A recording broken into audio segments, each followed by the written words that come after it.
So, we are going to talk about martingales today. So, what are martingales? We cannot immediately approach that. Martingales are particular type of stochastic processes. If a stochastic process behaves in a certain way, we will call it martingale. In order to understand martingales, we need to first talk about the notion of a filtration.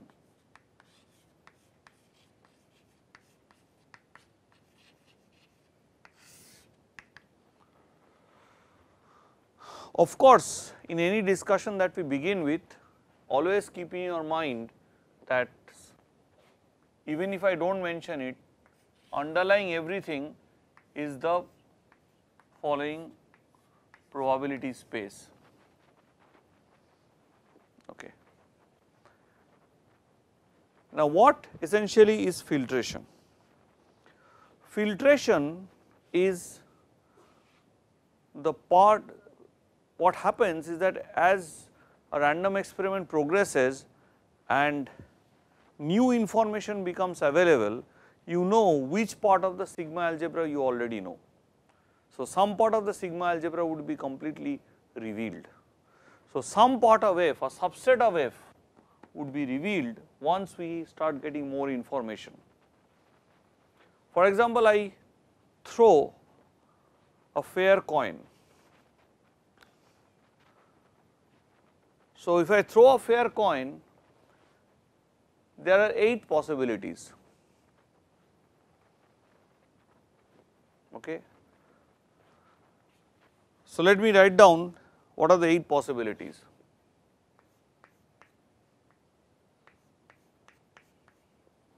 This is 1,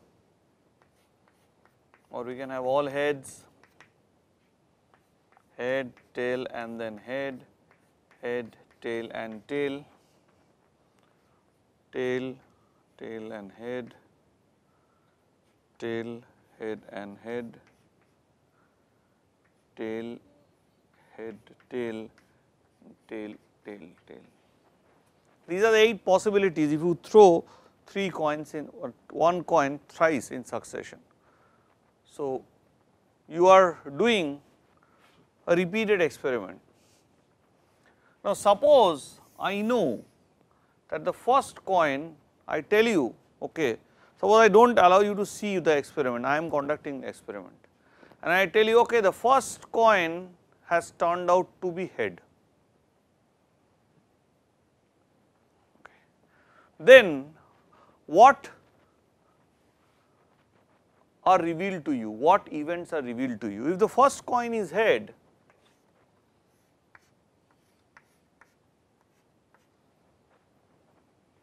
is the situation is this one, means you know if the first coin is head, the only possibilities now are the following.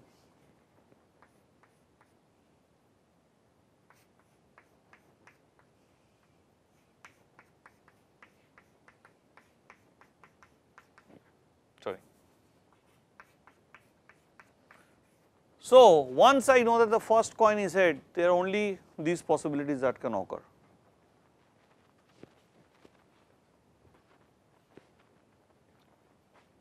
Or maybe if the first coin is tail. So, if the first coin is head, then these are the possibilities that can occur. If the first coin comes out to be tail, then these are the possibilities.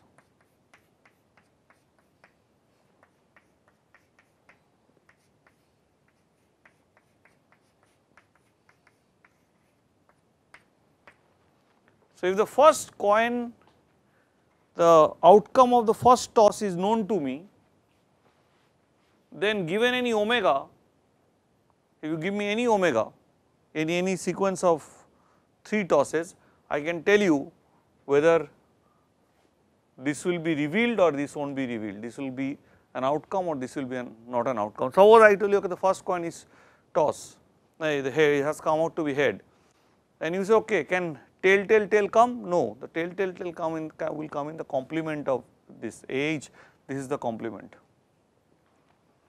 So, what we have done, we have essentially segregated this thing, separated this out, made a finite division of these two. So, given any omega now, any omega does not belong to the empty set, every omega is belonging to the whole space, sample space, which means the sample space and the empty set is always revealed. You know that either there will be nothing or there will be some everything basically. But the interesting part is that now given an omega, I can tell you whether that event will now occur or will not occur. I have the information. If you say first toss is actually head, I can tell you what will actually happen, what are the next consequences, any of those 4, right. If you say okay, what about THT, can these consequences there will be there? No, it cannot be. So, if you look at it, the following sets of the sigma algebra F is now revealed, which I called F1, which is so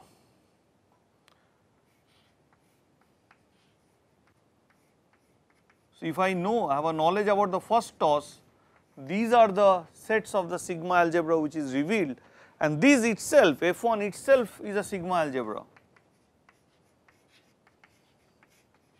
because it follows all the rules of the sigma algebra. Because if you take the union of these two, it will become omega, right. If you take the intersection, it will become phi. If you take the complement of AH, it is AT, complement of AT is AH. So, this is a sigma algebra. So, this part of the sigma algebra, so this is of course, you immediately see that F1 is a subset of the sigma algebra F. So, part of the sigma algebra gets revealed when some information is revealed. And the next stage I said okay, good, I tell you what has happened in the second toss. Then I will have more finer revealing. I can again partition this into more finer parts. And basically I am breaking up the space F, the sigma algebra F. So, if you tell me that, so what can be the second toss, like either both can be head first, head and then can be tail, or the first can be tail, the second can be head, the first can be tail and the second can be tail. So, if I tell you what are the 2 consecutive things, you know what can occur now. If I have the knowledge of what is also the second outcome and also I know both the outcomes, I know what are the occurrences. So, here it will be this,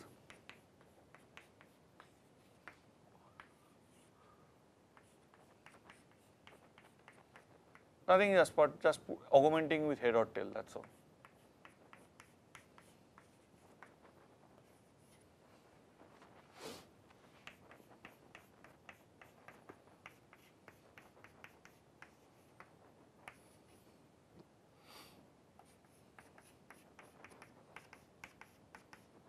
So, we have made more finer divisions of this basically. So, I know if you say that the first coin is head and also the second coin is head, if you say the second coin is head, so these are the 2 things that can happen, any one of the things can come. Second coin is head because the first coin is could be head, could be tail. So, any one of these 2 things can come. Now, you see, can I now make some sigma algebra out of this information? So, this sigma, that sigma here for example, this sigma algebra totally encodes the information that the first toss is known. If I know the second toss, can a sigma algebra be constructed which can encode all the information? So, of course, you should have once if you want to construct a sigma algebra, if they are all inside that sigma algebra, then all this has to be also part of the sigma algebra, because ACHH is not any one of them, but this whole, the union basically. So, you basically do not have to, when you construct the set, you do not have to write the union of this, union of this, union of these 3 or union of any of the 3. because that is the complement of the remaining.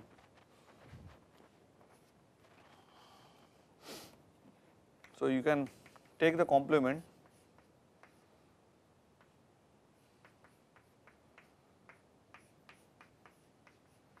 so that is it. So, you take the complement and that is, so you take the complement. Of course, you have to take some unions also. For example, if I take this union, such a union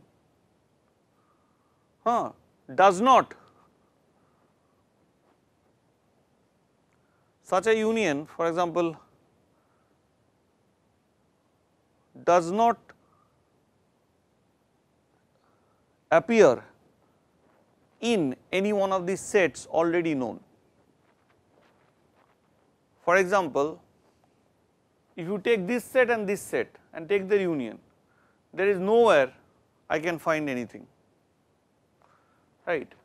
But if you take this set and take their union, then this set is 80. So, I do not need to bother about the union of this set, but I have to bother about union of these two sets, which were not there to create the sigma algebra.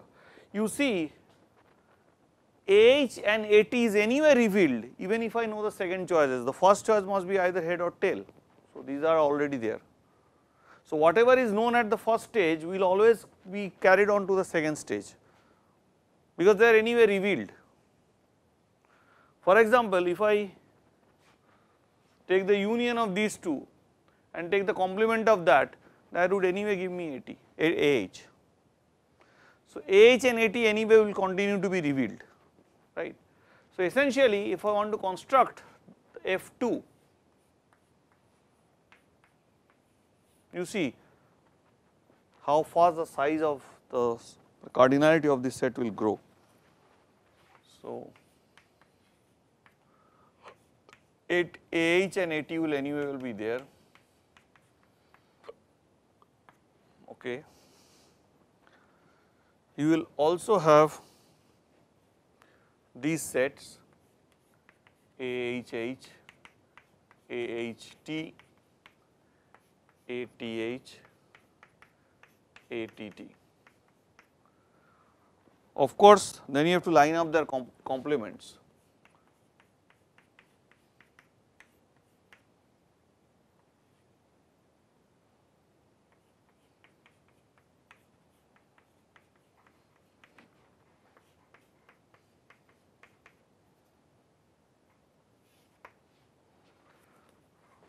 Okay.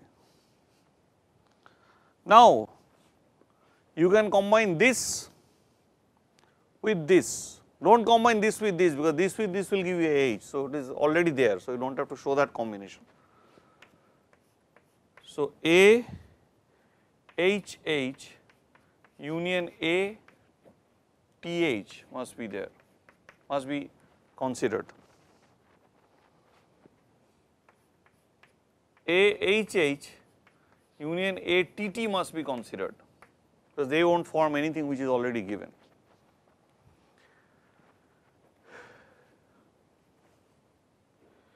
A H T union A T T must be A T H must be considered, these two, and A H T union A T T must be considered, means those things which do not appear at all. You see your from just 4 elements here, you have increased to 1, 2, 3, 4, 5, 6, 7, 8, 9, 10, 11, 12, 13, sorry 1, 2, 3, 4, 5, 6, 7, 8, 11, 12, 13, 14, 15, 16, 17, 18, just blowed up actually. Now, it comes F3, all is known. All is known means F3 means I know all possibilities. So, I basically know the whole sigma algebra F. So, F3 at the third, if I know all the coin tosses are known, then F3 is nothing but F, and that will have 256 possibilities, 2 to the power 8 combinations, because there are 8 possible elements in the sigma algebra. So, what I have Now let us talk about what is F0 then. F0 means when nothing is revealed to me, then I have only two choices, either nothing will happen or every possible choice might happen, right. So F0 consists of just, so this is under no information, this is under one information, that first toss is something, this is under more information, the second toss is revealed, and this is under the third, you have revealed everything. So everything is revealed. So which means if you look at them, you have f of 0 belonging to f of 1, belonging to f of 2, belonging to f of 3, belonging to f. Oh, f of 3 is equal to f, you don't have to write f of 3 subset of f, but equal to f. So what I have done is a chain of sigma algebras each containing the other. So as time evolves, more information is revealed, you know more about the structure of the sigma algebra. So such a sequence of sigma algebras, which each of them are subset of the original sigma algebra and each of them are bigger than the previous one, such a thing is called a filtration, which we can obviously formally define.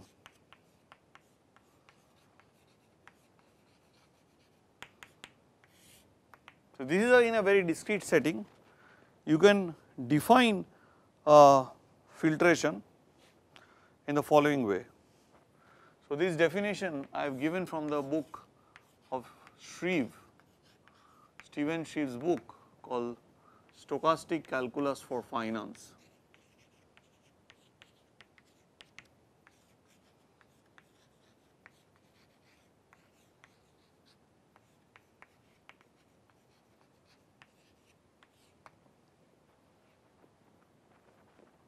Okay.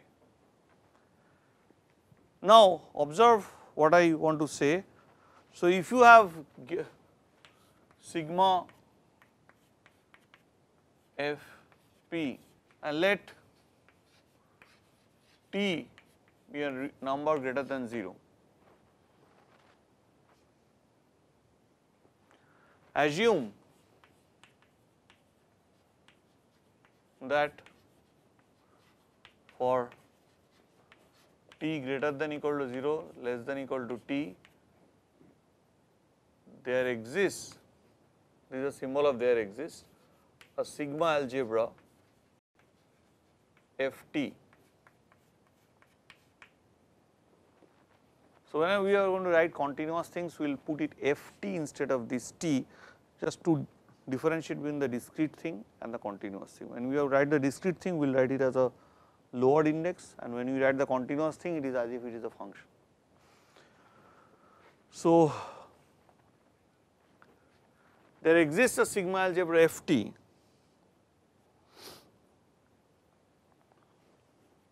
such that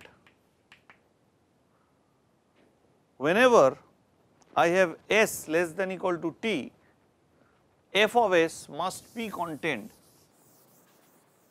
Ft such that Ft is contained in f, and whenever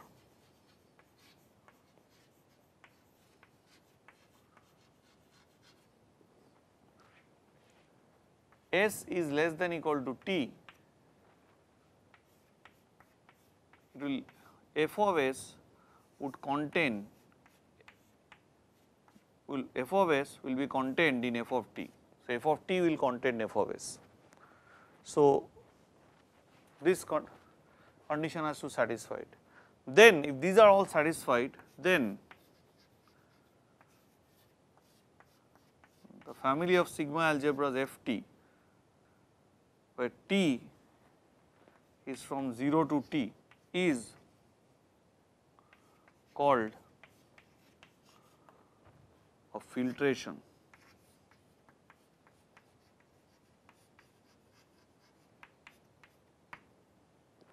Filtration associated with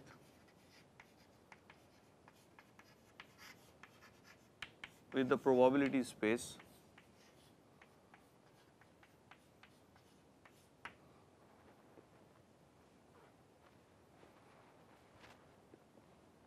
So, it might, the definition might look tricky, but I think you can go and read it up in books, or just think about it a little bit, just think about the definition. You can, if you want, rerun the whole lecture, so you can see it how many times you want, so that you get your concepts cleared once for all. So, then we are going to talk about something called a stochastic process adapted to the filtration. So, given a stochastic process x t, say is of this form. So, this is a stochastic process given to you.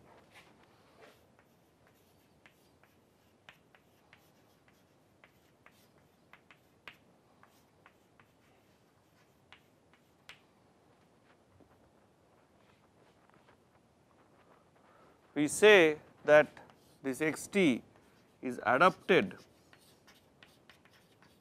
to the filtration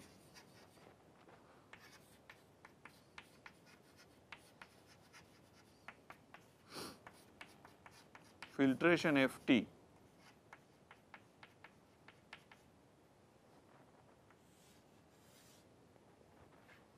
if x t is f t measurable.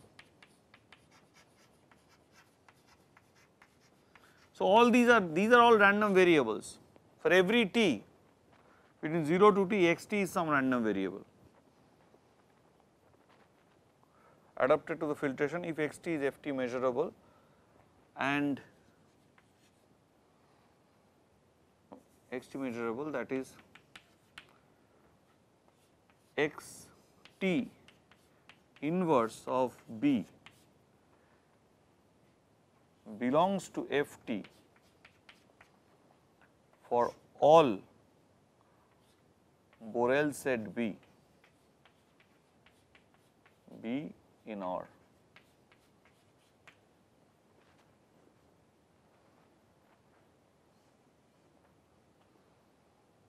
Okay.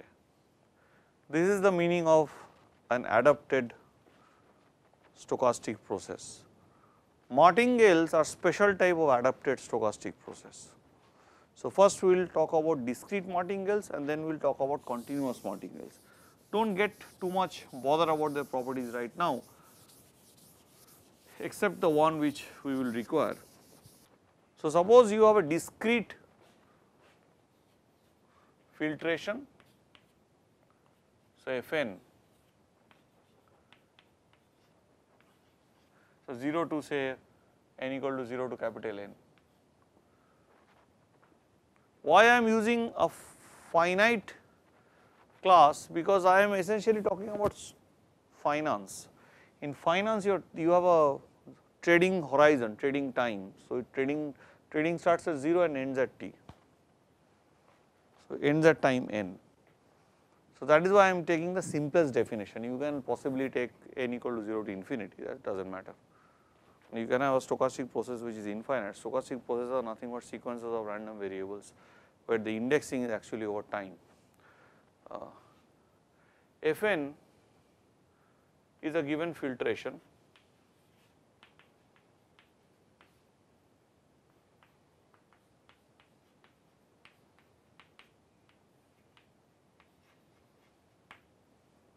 and then you have xn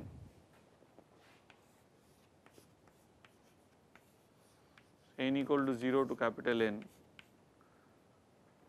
a stochastic process adapted to this filtration. So, you will hear this term adapted to this filtration repeatedly after this.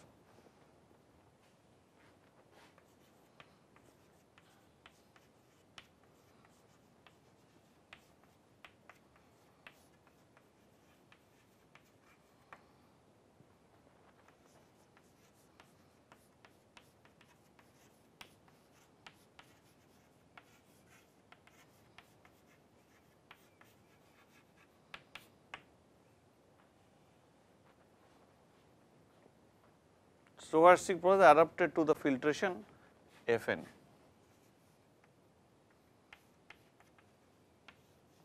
So, now we will call Xn to be a discrete martingale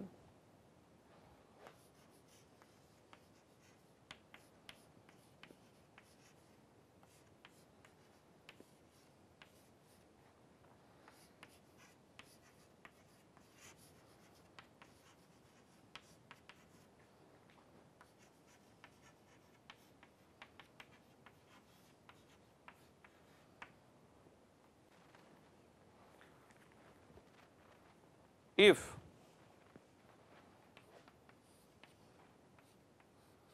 the conditional expectation of the random variable at n plus 1, that is x n plus 1,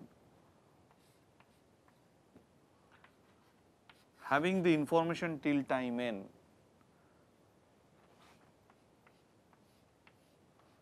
x n. So, how it is related to gambling possibly? It says that the stochastic process is a martingale if your expected payoff at the n plus 1th move is same as whatever payoff you have received at the nth time, provided you have only information up to nth time, which is the fact. You do not know what will happen at n plus 1, it is uncertain. Up to nth time you have information, you know that this is x n is what I have got, is a random variable or the random process which was revealed when I had done the gambling at the nth instant, but when I am going to do it at the n plus 1th instant, conditioning upon the fact that this is known, then this is my answer.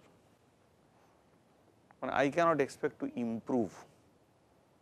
Once I improve, then I call it something like a super martingale. If I do bad, then I call it like a sub martingale.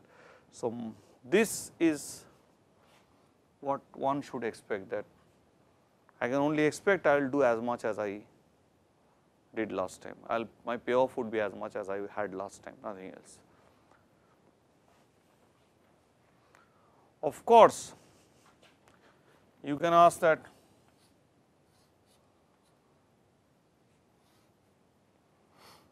this will go on basically.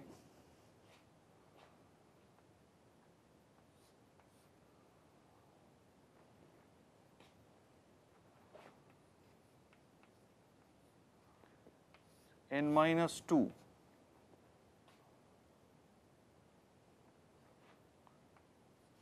f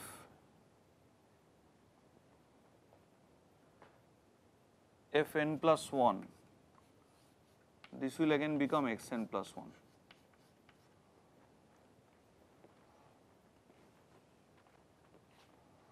So, this is what is known to me. Now, I will put this fact here. So, let me see what I get out of this, some little game with conditional expectation. So, this itself is again this. So, if a scenario is revealed at the n plus 1th time, then what I expect to get for a given scenario is same as what I would get at the previous time. That is the meaning of, I cannot expect something more. I have to remain at status quo, that is what I can expect. So, if I am putting this fact here,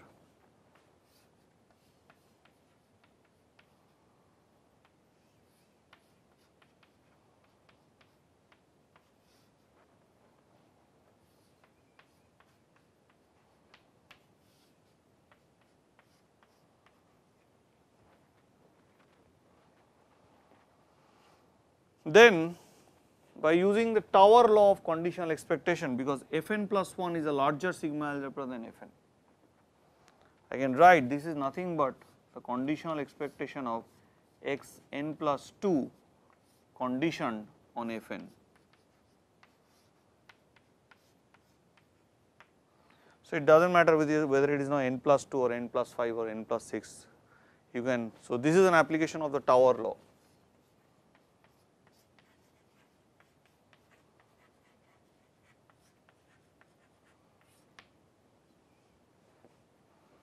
So, it does not matter what is your xn, after xn, however large n you put here, put any m, does not matter, m is n plus 5 or n plus 100 or n plus 10. If you just have information up to n level move, whatever x m you put, m is any number bigger than n, conditional expectation of x m, condition on the fact that I know only things up to n, is nothing but x n. That is the meaning of the Martingale. And this idea, this fact that does not matter whatever you put here, if you just know up to fn, you know you can only expect what you have got up at the nth level. And this fact, this beautiful fact, has some beautiful properties, and so this idea actually allows you to also look into the continuous case. If you have a continuous Martingale, you just have to write this.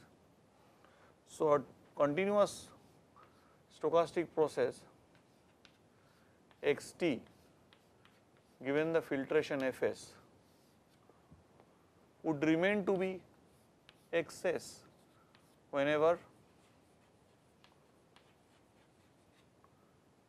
s is less than equal to t. So, this is the meaning of this is just the definition of a continuous Martingale.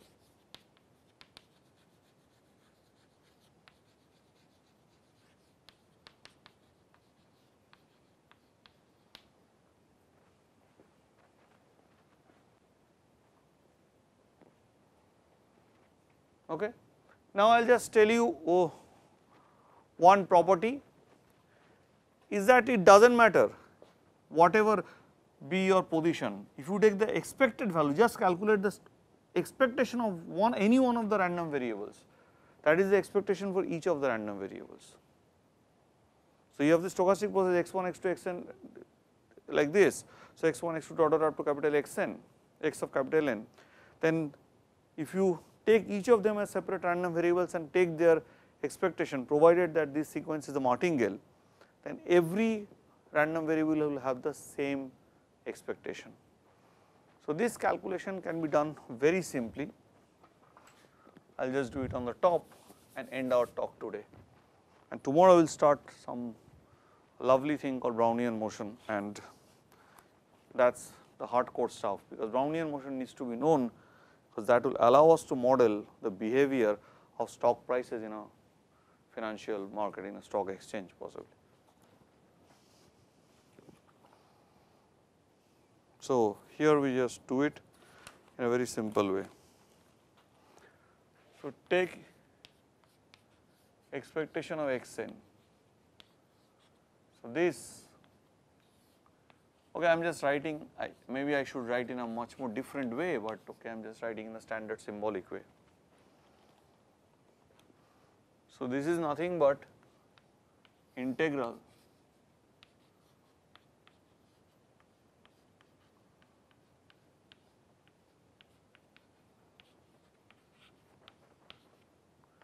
but by the very definition of conditional expectation, the law, when you do it for the general case, general sigma algebra Fn, not the one generated by a partition, you know you have to use this partial averaging idea, that is essentially you define it in that way.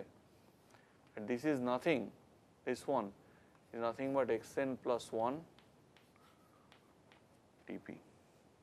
This is the definition of conditional expectation for the general sigma algebra. This is called the partial averaging, and this is nothing but expectation of xn plus 1.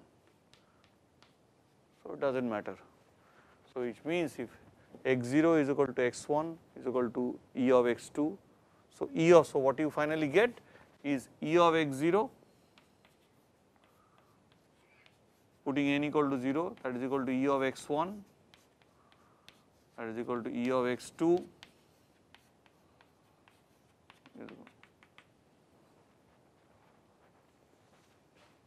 So, with this lovely property of the Martingale, we stop our discussion here, and tomorrow we are going into this wonderful stuff called Brownian motion, and we will take our discussion off from there.